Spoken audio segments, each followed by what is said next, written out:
Timmy ఆవేదనగా, hi, నా బొమ్మలు నిజంగా బతికితే బావుండేది, కానీ నా దగ్గర ఇంకో రంగు కూడా లేదు.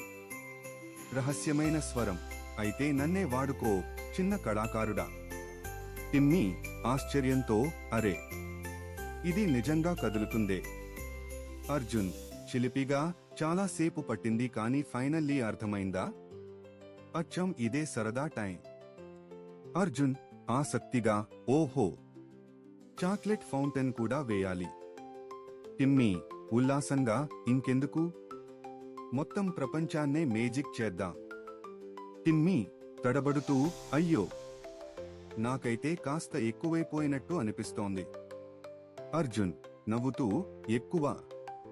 అరెరే, పూర్తిగా గజిబిజిగా మారిపోయింది. టిమ్మీ ఆత్మవిశ్వాసంతో, నిజమైన మేజిక్ ఈ పెయింట్ బ్రష్లో లేదురా, నా ఊహాశక్తిలో ఉంది. టిమ్మీ తల్లి గర్వంగా, అదే నా కళాకారుడు.